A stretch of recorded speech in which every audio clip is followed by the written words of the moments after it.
आप सभी को जय मसीह की। Praise the Lord. जैसा आप जानते हैं कि हम प्रिंसिपल्स ऑफ क्रिश्चियंस फेथ के बारे में कई सप्ताहों से सीख रहे हैं, जिसे हम कैटेकिज्म भी कहते हैं। So today subject is about redeemer of God's elect, परमेश्वर के चुने हुओं के उद्धारकर्ता के विषय को आज हम लोग अध्ययन करेंगे। और आज के विषय में एक खास बात यह है कि आज आप प्रभु यीशु मसीह के दो स्वभावों के बारे में भी सीखेंगे। सो आइए शुरू करते हैं। पहला प्रश्न, इस संसार ने कौन सी सबसे अद्भुत बात देखा है? कि संसार के लोगों ने सबसे अद्भुत बात इस संसार में होने वाली जो है वो कौन सी है, और किस बात को इस संसार ने देखा? उत्तर यह है कि प्रभु यीशु मसीह का देह धारण। इससे फैसिनेटिंग, इससे अस्टॉनिशिंग, इससे और भी कोई अद्भुत बात या इससे बड़ी बात नहीं कि परमेश्वर मनुष्य के बीच में देह धारण करके प्रकट हो जाए या आ जाए। तो यूहन्ना 1:14 में लिखा है, और वचन देहधारी हुआ और अनुग्रह और सच्चाई से परिपूर्ण होकर हमारे बीच में डेरा किया, और हमने उसकी ऐसी महिमा देखी जैसी पिता के इकलौते की महिमा।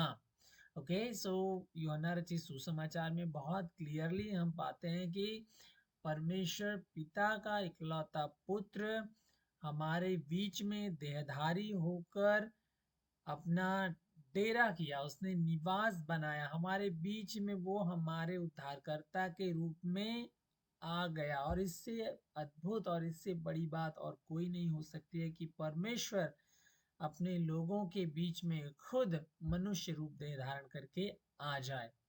पहला तीमुथियुस 1:15 में लिखा है, यह बात सच और हर प्रकार से मानने के योग्य है कि मसीह यीशु पापियों का उद्धार करने के लिए जगत में आया। और आप और भी बहुत सारे वचन आप क्रॉस रेफरेंस में देख सकते हैं प्रभु यीशु मसीह के आगमन के बारे में, और ये जान सकते हैं कि परमेश्वर किस प्रकार अपने प्रेम के कारण, जैसा यूहन्ना 3:16 में लिखा है कि परमेश्वर ने जगत से ऐसा प्रेम किया कि उसने अपना इकलौता पुत्र हमारे लिए दे दिया। परमेश्वर ने अपने प्रेम के कारण, अपने अफेक्शन के कारण, अपनी दया के कारण अपने इकलौते पुत्र को हमारे बीच में भेजा। और इससे अद्भुत बात, इससे वंडरफुल बात कोई नहीं हो सकती कि परमेश्वर खुद हमारे बीच में देह धारण करके आ जाए। अगला प्रश्न है कि प्रभु के चुने हुए लोगों का एकमात्र उद्धारकर्ता यीशु मसीह को ही क्यों कहा गया? क्यों यीशु मसीह ही एकमात्र उद्धारकर्ता है या हो सकता था? इसका उत्तर यह है कि क्योंकि कोई और व्यक्ति या और सामर्थ्य या और प्रिंसिपालिटी इस विशाल कार्य को करने के योग्य नहीं था। ना ही स्वर्गदूत, ना ही मनुष्य, ना ही मनुष्यों में से कोई भी व्यक्ति इस विशाल कार्य को करने के योग्य नहीं था। विशाल कार्य का, उद्धार का, हमारे उद्धार का कार्य, इसको पूरा करने की योग्यता किसी और में नहीं थी। यह योग्यता सिर्फ और सिर्फ परमेश्वर के पास ही थी। इसीलिए परमेश्वर ने अपने इकलौते पुत्र को हमारे लिए इस संसार में भेजा कि वो इस उद्धार को हमारे लिए प्राप्त करे। यशायाह 53:5 में लिखा, परंतु वह हमारे ही अपराधों के कारण घायल किया गया, वह हमारे अधर्म के कामों के हेतु कुचला गया, हमारी ही शांति के लिए उस पर ताड़ना पड़ी, कि उसके कोड़े खाने से हम आत्मिक रीति से चंगे हो जाएं।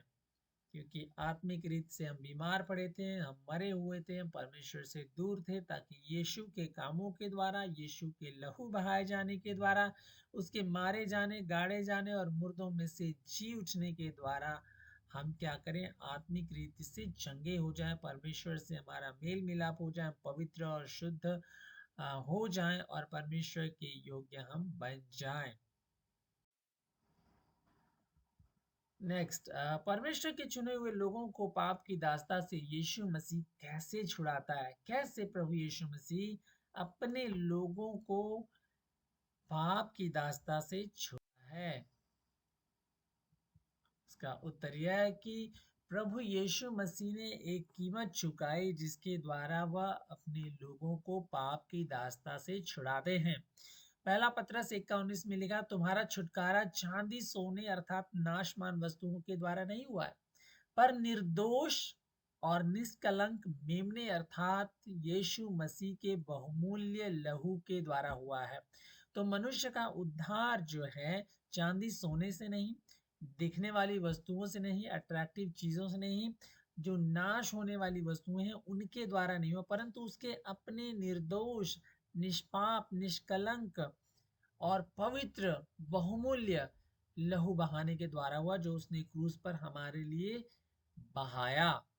मत्ती 20 अध्याय के 28 पद में लिखा, मनुष्य का पुत्र है वह इसलिए नहीं आया कि उसकी सेवा टहल करी जाए, परंतु इसलिए आया कि वह आप सेवा टहल करे और बहुतों की छुड़ौती के लिए अपना प्राण दे। तो यीशु मसीह ने अपना लहू बहाने के द्वारा, अपनी प्राण देने के द्वारा हमारी छुड़ौती कराई है। पाप से हमारी छुड़ौती, पाप से हमारा छुटकारा, पाप से हमारा उद्धार, मृत्यु से हमारा छुटकारा, मृत्यु से हमारा उद्धार, शैतान से हमारा छुटकारा, शैतान से हमारा उद्धार, पाप के श्राप से, पाप के दंड से, परमेश्वर के क्रोध से हमारा छुटकारा और हमारा उद्धार प्रभु यीशु मसीह ने अपना लहू बहाने के द्वारा कराया है।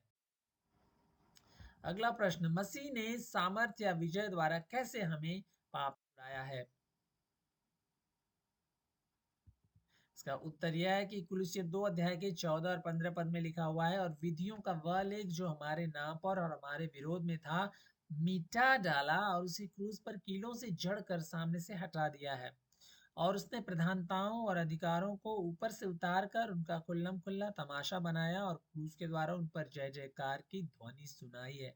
तो प्रभु यीशु मसीह क्रूस पर मारे जाने, गाड़े जाने और मुर्दों में से जी उठने के द्वारा जब हम क्रूस पर उनको देखते हैं तो ये हमारी हार नहीं है, ये यीशु मसीह की हार नहीं, परंतु क्रूस पर मारे जाने के द्वारा ही मनुष्य का उद्धार निश्चित था। जिस प्रकार परमेश्वर ने विधियां ठहराई थी पुराने नियम की बलिदान की व्यवस्था के अनुसार, क्योंकि बिना खून बहाए पापों की क्षमा नहीं होती है, इसीलिए प्रभु यीशु मसीह का क्रूस पर चढ़ाया जाना हमारे लिए आवश्यक था, शैतान के कामों का नाश करने के लिए, पाप का नाश करने के लिए और मृत्यु का नाश करने के लिए, और शैतान को शेम करने के लिए, उसका तमाशा बनाने के लिए क्रूज पर जाने के द्वारा प्रभु ने ये जय जयकार की ध्वनि सुनाई है। हमारे उद्धार, हमारे छुटकारे के महान कार्य के लिए यीशु मसीह की पर्याप्तता किस बात पर आधारित है? किस बात पर यीशु मसीह की पर्याप्तता की वो उनका कार्य जो है वो सफिशिएंट है, ये किस बात पर आधारित करता है? इसका उत्तर यह है कि परमेश्वर के सनातन पुत्र होने के नाते उसके व्यक्तित्व की असीम प्रतिष्ठा पर कि वो है कौन, क्योंकि त्रिएकता में हम देखते हैं कि परमेश्वर एक है परंतु वो तीन व्यक्ति है, जिसमें परमेश्वर पिता, परमेश्वर पुत्र और पवित्र आत्मा पाए जाते हैं। और प्रभु यीशु मसीह में परमेश्वरत्व की संपूर्णता सदैव वास करती है। तो अगर हम प्रभु यीशु मसीह के बारे में सुन रहे हैं, पढ़ रहे हैं, तो हम परमेश्वर के बारे में सुन रहे हैं और पढ़ रहे हैं। अगर हम यीशु के बारे में बात कर रहे हैं तो हम परमेश्वर के बारे में बात कर रहे हैं। तो हम परमेश्वर के पुत्र, जो सनातन का पुत्र है, उसके व्यक्तित्व की जो प्रतिष्ठा है, जो उसका आदर है, जो सम्मान, उसकी महिमा है, उसी पर उसकी संपूर्णता आधारित है। ओके, सो पहला यूहन्ना 5:20 में लिखा है, हम यह भी जानते हैं कि परमेश्वर का पुत्र आ गया है और उसने हमें समझ दी है कि हम उस सच्चे को पहचाने और हम उसमें जो सत्य है अर्थात उसके पुत्र यीशु मसीह में रहते हैं। सच्चा परमेश्वर और अनंत जीवन यही है। तो हम देख रहे हैं वचन में क्लियरली लिखा है कि हम जानते हैं कि परमेश्वर का पुत्र हमारे बीच में आ गया है। 2000 वर्ष पूर्व प्रभु यीशु मसीह हमारे बीच में आ गए और लिखा है कि परमेश्वर ने हमें समझ दी है कि हम उस सच्चे परमेश्वर को पहचाने और हम उसमें जो सत्य अर्थात उसके पुत्र प्रभु यीशु मसीह में रहते हैं। जो विश्वास करते हैं वो प्रभु यीशु मसीह में रहते हैं, क्योंकि सच्चा परमेश्वर और अनंत जीवन यीशु मसीह ही है, उसके द्वारा कहीं भी उद्धार नहीं है। परमेश्वर के सनातन पुत्र ने ऐसा क्या किया कि वह हमारा उद्धारकर्ता हो सके? So what did Jesus do to become our savior? इसका उत्तर है कि वह हमारे लिए मनुष्य बन गया, और ये बहुत ही महत्वपूर्ण बात है। प्रभु यीशु का हमारे लिए उद्धारकर्ता बनना, या छुटकारे का बलिदान बनना, या हमारे लिए वो मार्ग बनना जिससे हम उद्धार पा सके, वो बलिदान बनना जिससे परमेश्वर के न्याय को संतुष्ट किया जा सके, उसका मनुष्य बनना बहुत ही आवश्यक था। इस बात को और डिटेल में आगे हम समझेंगे। पहला यूहन्ना के पहले अध्याय के 14 पद में लिखा हुआ, और वचन देहधारी हुआ और अनुग्रह और सच्चाई से परिपूर्ण होकर हमारे बीच में डेरा किया। तो उसके आगमन को हम देखते हैं।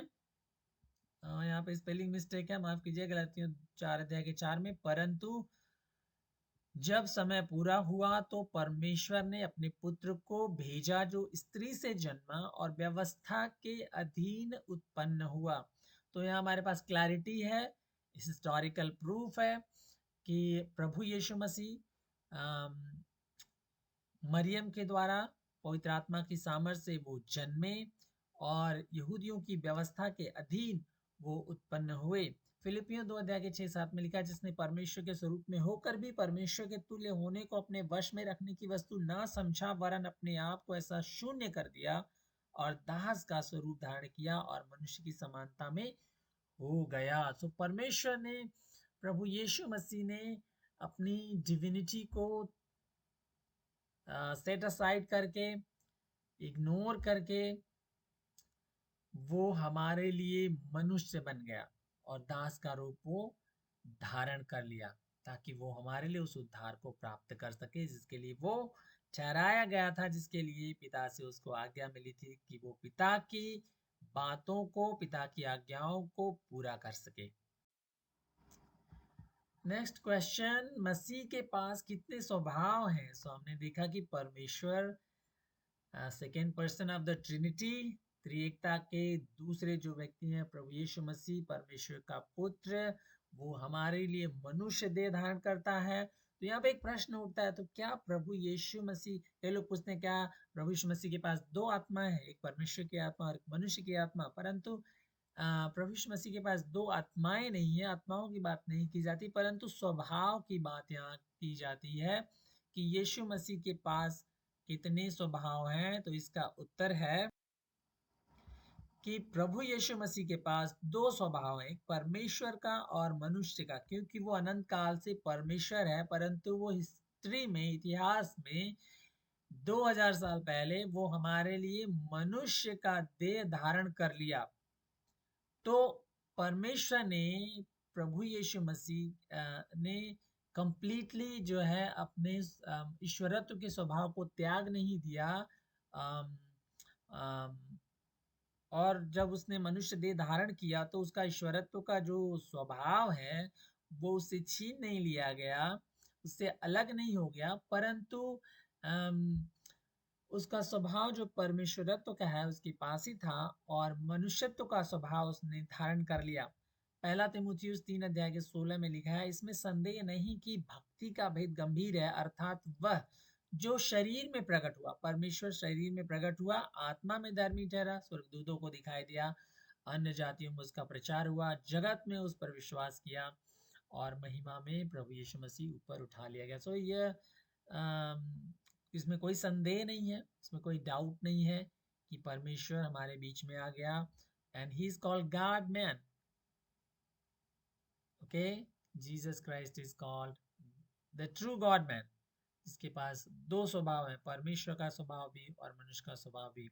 आगे देखते हैं, अगला प्रश्न, यह कैसे प्रतीत होता है कि परमेश्वर और मनुष्य के दो स्वभाव यीशु मसीह के व्यक्तित्व में एक हो गए हैं? तो हम कैसे ये जानेंगे, कैसे हम समझेंगे ये जो दो स्वभाव हैं परमेश्वर के और मनुष्य के, यीशु मसीह के व्यक्तित्व में एक हो गए हैं, यूनाइट हो गए हैं? उत्तर इसका यह है कि यशायाह 9 के 6 में लिखा है, क्योंकि हमारे लिए एक बालक उत्पन्न हुआ और हमें एक पुत्र दिया गया और प्रभुता उसके कांधे पर होगी और उसका नाम अद्भुत युक्ति करने वाला, पराक्रमी परमेश्वर, अनंत काल का पिता और शांति का राजकुमार रखा जाएगा। तो आप देखिए इस वचन में जो प्रोफेसी है यशायाह 9 के 6 पद में, वहां पे लिखा एक बालक उत्पन्न हुआ। अगर कोई ह्यूमन बीइंग्स है, इंसान का बच्चा है, उसके लिए ये जो टाइटल्स हैं वो उसको नहीं दी जा सकती कि प्रभुता उसके कांधे पर होगी या वह अद्भुत युक्ति करने वाला पराक्रमी परमेश्वर कहलाएगा। जिस इंसान को ये टाइटल नहीं दी जा सकती, वो अनंत काल का पिता है और शांति का राजकुमार। ये टाइटल जो है एट्रीब्यूट्स हैं, ये परमेश्वर के एट्रीब्यूट्स हैं, ये उसकी क्वालिटीज हैं, ये उसकी एबिलिटीज हैं, ये उसकी सामर्थ्य को दिखाते हैं, उसके परमेश्वरत्व को दिखाते हैं।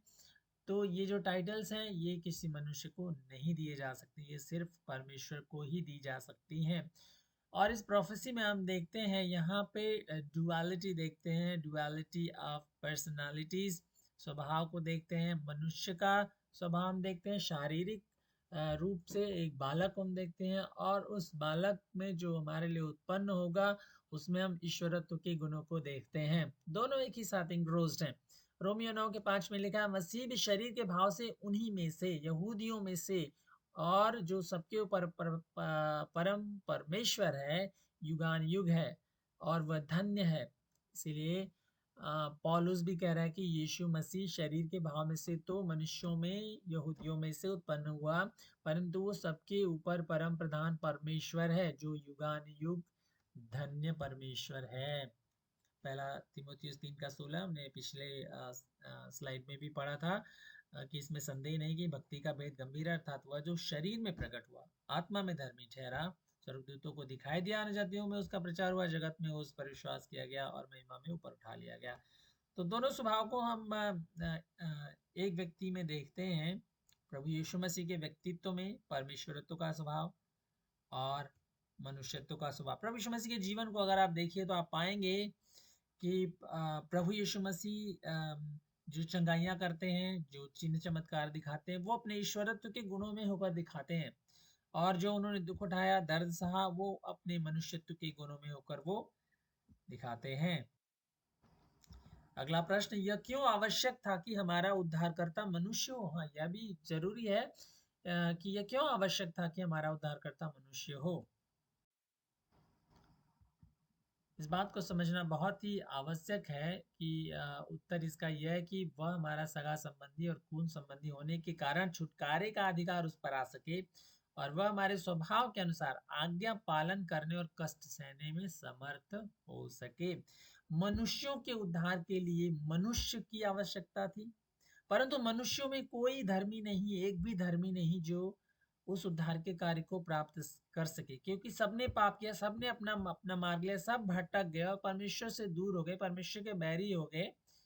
तो मनुष्यों में तो कोई एबिलिटी नहीं थी कि वो मनुष्य के उद्धार को प्राप्त कर सके, या सिंगल इंडिविजुअली अपने ही उद्धार को प्राप्त कर सके। या परमेश्वर ही था जो मनुष्य रूप धारण करता और मनुष्य के रूप में आता और हमारे उद्धार को प्राप्त करता, क्योंकि सब पापी हैं इस संसार में, सिर्फ परमेश्वर पवित्र है, और परमेश्वर के सम्मुख उस उद्धार को प्राप्त करने के लिए पवित्र बलिदान की आवश्यकता थी, और वो पवित्र बलिदान से परमेश्वर ही उपाय अपने उपाय के द्वारा उपलब्ध करा सकता था, और इसीलिए परमेश्वर ने वह मार्ग लिया, वह मार्ग तैयार किया, और उसने अपने इकलौते पुत्र को हमारे लिए भेजा कि वह हमारे उद्धार के कार्य को पूरा कर सके। इब्रानियों 2:14 में लिखा है, इसलिए जब कि लड़के मांस और लहू के भागी हैं, तो वह आप भी, वह मतलब यीशु मसीह भी, आप भी उनके समान उनका सहभागी हो गया। ओके, तो प्रभु यीशु मसीह हमारे समान हमारा सहभागी हो गया, ताकि मृत्यु के द्वारा जिसे मृत्यु पर शक्ति मिली थी,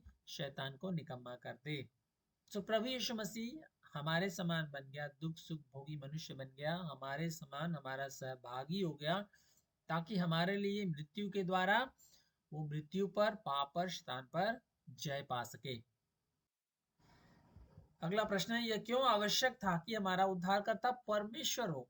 एक, तो हमारा उद्धारकर्ता क्यों मनुष्य हो? दूसरा, हमारा उद्धारकर्ता क्यों परमेश्वर हो? इस बात को रफली मैंने अभी बता दिया है कि हमारे स्वभाव और स्थान में उसकी आज्ञाकारिता और पीड़ा हमारे उद्धार के लिए अनंत मूल्य और महत्व की हो सके, ताकि मानव स्वभाव ईश्वरी क्रोध के असीम बोझ को झेल सके, जिसे उसे हमारे पापों के कारण सहना पड़ा। ठीक है, मूल बात यहाँ पे ये है कि हमारे उद्धारकर्ता को परमेश्वर होना इसलिए आवश्यक था क्योंकि मनुष्य जो है परमेश्वर के क्रोध को झेल नहीं सकता। परमेश्वर ही है जो परमेश्वर के क्रोध को झेल सकता है। तो हम त्रिएकता में फिर त्रिएकता का जिक्र कर रहे हैं। त्रिएक परमेश्वर की त्रिएकता में हम पाते हैं कि परमेश्वर पिता ने प्रभु यीशु मसीह अपने पुत्र के द्वारा वह मार्ग तैयार किया। पुत्र परमेश्वर अपनी स्वेच्छा से इस कार्य को उन्होंने एक्सेप्ट करके लेकर के परमेश्वर के उस न्याय को अपने चुने हुए लोगों के लिए उन्होंने सहा। उस बोझ को, उस दंड को उन्होंने सहा। ओके, इसीलिए क्रूस पर आप प्रभु यीशु मसीह की वाणी को सुनते हैं कि हे पिता तूने मुझे क्यों छोड़ दिया है। जब वो इस संसार के पापों को अपने ऊपर उठाए हुए थे, परमेश्वर के न्याय को, परमेश्वर के पाप के प्रति परमेश्वर का जो दंड है उसको अपने ऊपर उठाए हुए थे, तो हम देख पाते हैं कि उन किस प्रकार की पीड़ा में वो थे। और यह पीड़ा, यह दर्द, यह परमेश्वर का क्रोध सिर्फ परमेश्वर ही उठा सकता था। मनुष्य के पास कोई एबिलिटी नहीं है, कोई योग्यता नहीं कि वो परमेश्वर के सम्मुख खड़ा हो सके, परमेश्वर के दंड को झेल सके। रोमियो 1 अध्याय के 4 पद में लिखा, और पवित्रता की आत्मा के भाव से मरे हुओं में से जी उठने के कारण सामर्थ्य के साथ प्रभु यीशु मसीह परमेश्वर का पुत्र ठहरा है। ओके, सो वह सामर्थ्य के साथ, बाय एविडेंस, बाय प्रूफ, जी उठने के द्वारा परमेश्वर का पुत्र हमारे सम्मुख वो ठहरा, ताकि हम उस पर विश्वास करें कि वह परमेश्वर का पुत्र है। अगला प्रश्न, यह क्यों अपेक्षित था कि हमारा मध्यस्थ, हमारा उद्धारकर्ता एक ही व्यक्ति में ईश्वर और मनुष्य हो, दोनों व्यक्तित्व एक व्यक्ति में हो? यह क्यों आवश्यक था? तो इसकी आवश्यकता इसलिए थी ताकि प्रत्येक स्वभाव का उचित कार्य हमारे लिए परमेश्वर द्वारा स्वीकार किया जा सके। ओके, मनुष्यत्व का स्वभाव और ईश्वरत्व का स्वभाव दोनों परमेश्वर पिता के द्वारा स्वीकार किया जा सके, और हम उस पर संपूर्ण व्यक्ति के कार्य के रूप में भरोसा कर सकें, और मनुष्य जो है उस कार्य को जो प्रभु यीशु मसीह ने किया है उस पर भरोसा कर सके। इसलिए इब्रानियों 9 का 14 कहता है, तो मसीह का लहू जिसने अपने आप को सनातन आत्मा के द्वारा परमेश्वर के सामने निर्दोष चढ़ाया, तुम्हारे विवेक को मरे हुए कामों से क्यों न शुद्ध करेगा, ताकि तुम जीवते परमेश्वर की सेवा करोगे।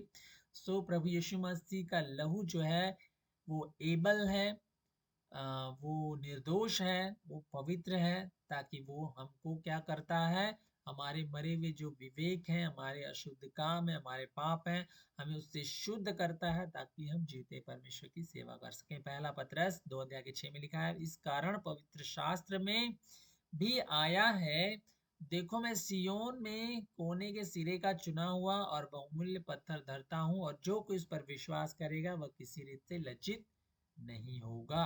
सो हम यीशु के कामों पर भरोसा कर सकते हैं क्योंकि वह परमेश्वर है, का पुत्र है। हम यीशु के कामों पर भरोसा कर सकते हैं क्योंकि वही पवित्र बलिदान है। हम यीशु के कामों पर भरोसा कर सकते हैं क्योंकि उसने परमेश्वर के क्रोध को झेला। हम यीशु के कामों पर भरोसा कर सकते हैं क्योंकि वो हमारे लिए मारा गया, गाड़ा गया और मुर्दों में से तीसरे दिन जी उठा, और हमारे विश्वास को, हमारे उद्धार को उसने प्राप्त किया।